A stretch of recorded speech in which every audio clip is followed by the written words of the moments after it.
Buzzer વાગી ચૂક્યું છે અને સૌથી મોટા સમાચાર મળી રહ્યા છે।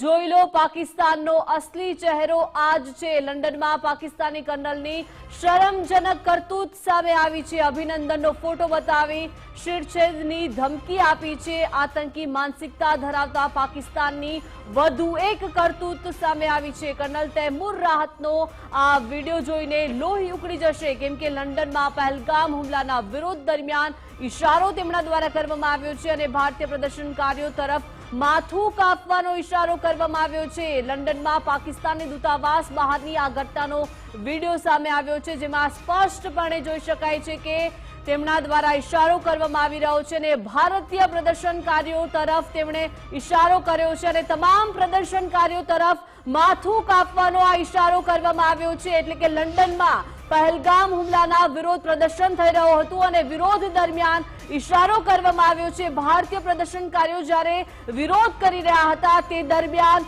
તમામ ભારતીય પ્રદર્શનકારીઓ તરફ માથું કાપવાનો આ ઇશારો કરવામાં આવ્યો છે। જી હા, લંડનમાં પાકિસ્તાની દૂતાવાસ બહારની આ ઘટનાનો વિડીયો સામે આવ્યો છે અને પાકિસ્તાનનો આ જ અસલી ચહેરો છે, કેમ કે લંડનની આ ઘટના છે કે જ્યાં પાકિસ્તાની કર્નલની શરમજનક કરતૂત સામે આવી છે।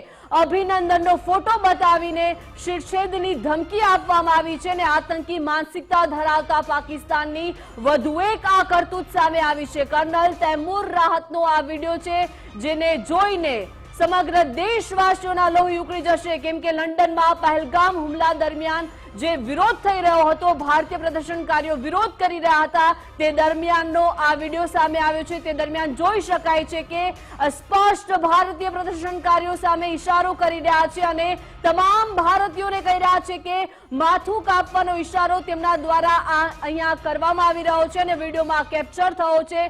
લંડનની આ સમગ્ર ઘટના છે કે જ્યાં પાકિસ્તાની દૂતાવાસ બહાર મોટી સંખ્યામાં ભારતીય પ્રદર્શનકારીઓ જ્યારે વિરોધ કરી રહ્યા હતા, પહેલગામમાં હુમલો થયો અને તે દરમિયાન ભારતીય પ્રદર્શનકારીઓ જ્યારે વિરોધ કરી રહ્યા હતા તે દરમિયાન આ ઇશારો કરવામાં આવ્યો છે।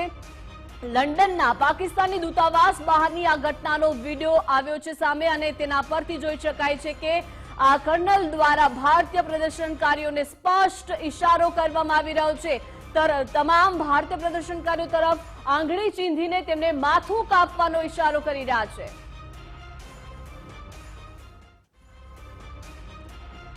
વધુ વિગત સાથે સહયોગી ઉમંગ લાઈવ જોડાઈ ગયા છે। ઉમંગ, અભિનંદનનો ફોટો બતાવીને શિરછેદની ધમકી આપી રહ્યા છે અને આતંકી માનસિકતા સ્પષ્ટ દેખાઈ રહી છે અને તમામ ભારતીય પ્રદર્શનકારીઓ છે તેમની સામે ઇશારો કરવામાં આવી રહ્યો છે, માથું કાપવાનો ઇશારો કરતો આ વિડીયો સામે આવ્યો છે। ઉમંગ, જો હવે પાકિસ્તાનના અધિકારીઓને આવી થૂ જેવી હરકત કર્યા સિવાય બીજો કોઈ રસ્તો નથી દેખાતો।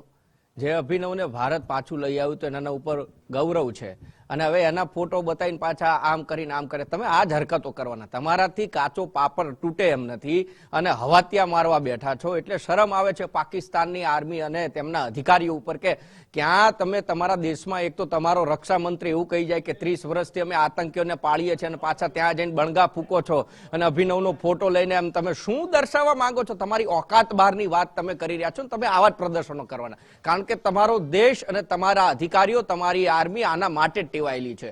એ સરેન્ડર કરી દીધું તો સિમલા સંધિ તોડી અને ત્યારબાદ કારગિલનું જે યુદ્ધ થયું, આ થયું તેવું થયું, તમારા 50,000 કરતા વધારે સૈનિકો છે ને બંદૂકો મૂકી દીધી। આ એ ભારત દેશ છે અને ફરીથી બદલો લેવા માટે તૈયાર જ છે ને આ હરકતો એમના અધિકારી કરે એટલે શરમ આવી જોઈએ।